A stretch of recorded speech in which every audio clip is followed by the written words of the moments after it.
Bon les frères, avant de commencer cette vidéo, j'ai deux choses à vous dire. Déjà premièrement, si vous voyez que les conditions dans lesquelles je tourne actuellement, elles sont pas comme d'habitude, c'est tout à fait normal les gars. Si vous n'avez pas vu ma dernière vidéo, comme vous savez j'ai déménagé au Maroc là, donc je suis en plein déménagement, donc il y a tout qui est pas forcément parfait, peut-être le son sera pas comme d'habitude non plus, peut-être que voilà même la déco elle est pas aussi fournie qu'habituellement. Ça c'est une première chose, mais surtout la deuxième chose les gars je voulais vous dire, c'est que à cause de ce déménagement aussi, j'ai pas eu l'occasion de faire une vidéo d'avant compétition, avant cette Coupe du Monde des clubs, pour vous donner mes pronostics, pour moi mes favoris, mes surprises, mes futures déceptions de cette Coupe du Monde des clubs.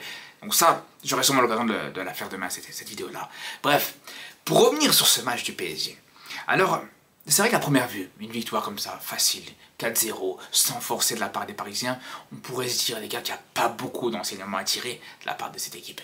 On pourrait se dire, il n'y a pas beaucoup de choses à redire sur cette victoire du Paris Saint-Germain, si ce n'est que voilà, tu avais une équipe qui était supérieure à l'autre, etc. Mais moi, j'ai plusieurs enseignements à tirer de ce match, les gars. Première chose, il faut le dire, les gars, j'ai été le premier à dire, ouais, le PSG sur cette finale, c'était un petit peu... C'est pas que c'était décevant, attention, c'est pas que je veux dire la prestation du PSG était décevante, mais c'était le match en lui-même qui était décevant.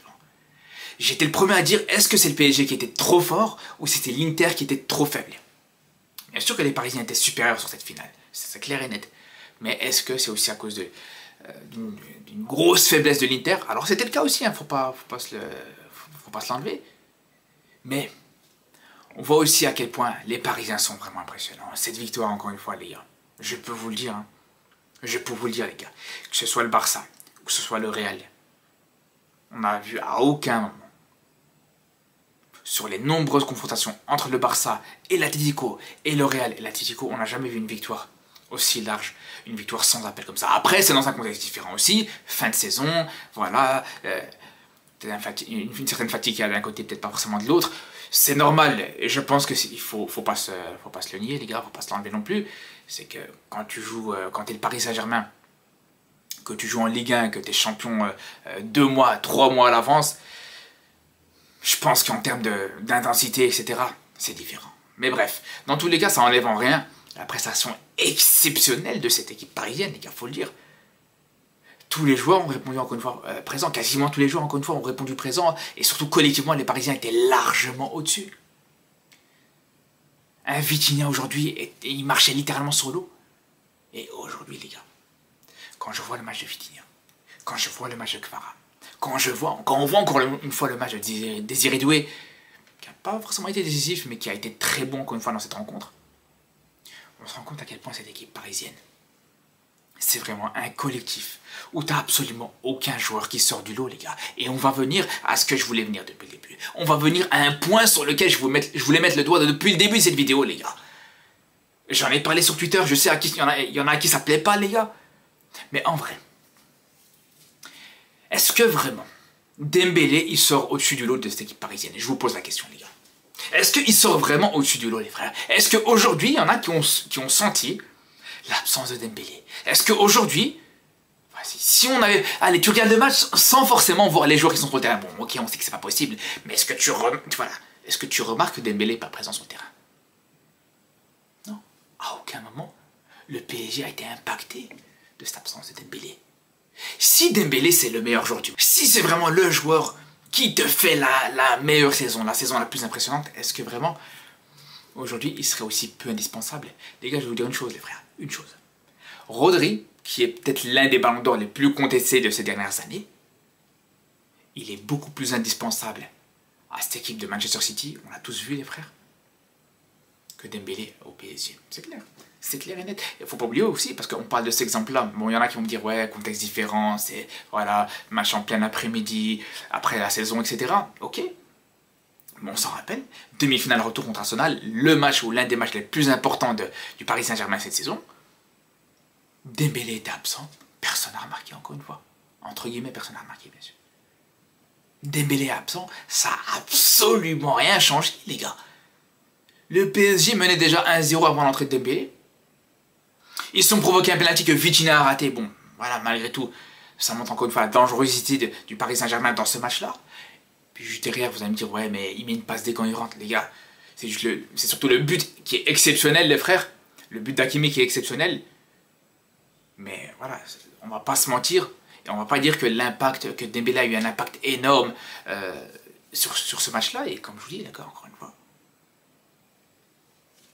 Ousmane Dembélé, pour moi, pas indispensable au Paris Saint-Germain, les gars. Ousmane Dembélé ne sort pas au-dessus du lot des joueurs parisiens aujourd'hui. Alors attention, encore une fois, je reviens sur le fait que tu as un collectif actuellement qui est exceptionnel. Le collectif parisien, vraiment, c'est vraiment une dinguerie, c'est stratosphérique. Mais là, je vous le dis, ce serait mentir. Ce serait mentir que de dire aujourd'hui Dembélé, c'est le meilleur joueur du Paris Saint-Germain, les frères.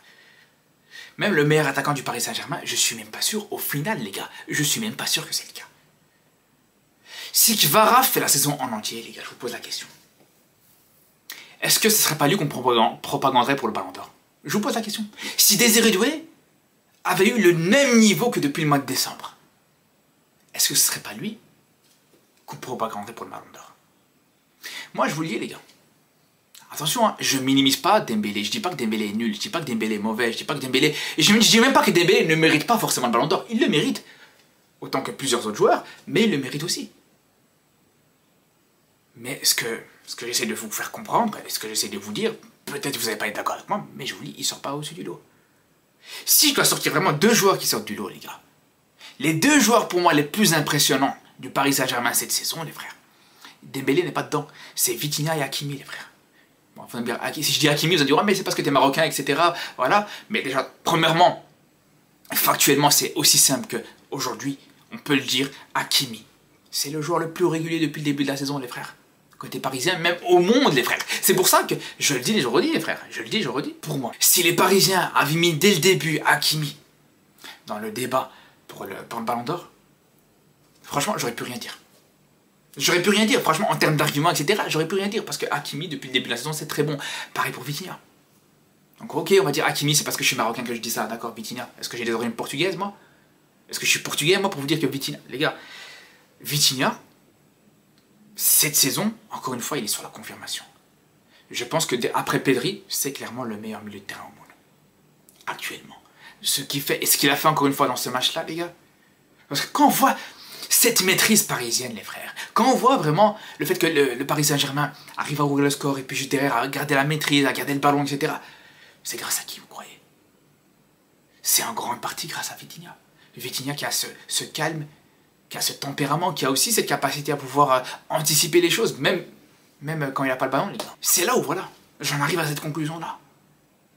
Dans un match où Dembélé n'est pas présent, dans un match que Dembélé ne joue pas, j'en arrive à cette conclusion de me dire, est-ce que vraiment c'est lui qui mérite ce Ballon d'Or?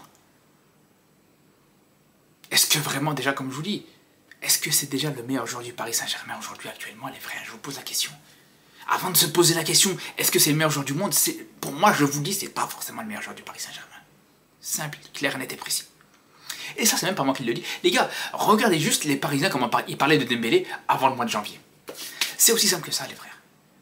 Les Parisiens eux-mêmes, comment ils parlaient de Dembélé au mois de décembre, au mois d'octobre, au mois de novembre. Il y en a qui voulaient son départ, les frères. Est-ce que vous avez déjà vu dans l'histoire du football un Ballon d'Or qui était sur le départ au mercato hivernal de son club parce que son club voulait le virer? Est-ce que vous avez déjà vu dans l'histoire un Ballon d'Or qui s'est fait insulter par quasiment tous ses supporters sur la moitié de la saison? Ça n'existe pas. Ça n'existe pas, les frères. Bon, bref. En tout cas, ouais, c'est vrai qu'on est revenu beaucoup sur ce Ballon d'Or. Ouais, vous allez me dire, ouais, t'es pas revenu en détail sur le match, etc. Mais pour moi, c'était l'enseignement le plus important. Et je pense qu'aussi, sur l'ensemble de cette compétition, c'est un aspect qui reviendra assez souvent. Le débat du Ballon d'Or, c'est quelque chose qui reviendra sûrement. D'ailleurs, c'est même pas moi qui le dis, encore une fois. Là aussi, c'est même les Parisiens, même les supporters du Real par rapport à Mbappé, qui le disent, qui disent que voilà, cette compétition comptera pour le Ballon d'Or. Donc on est là, on regarde, les frères. On est là, on regarde. Bref, en tout cas, les frérots, on se dit à très vite. Et à demain, d'ailleurs, comme je vous dis, sur une vidéo de pronostic un petit peu pour cette compétition, avec vraiment, pour moi, mes favoris, etc. Sur ce, je vous dis à très bientôt. Et surtout d'ici là, prenez soin de vous.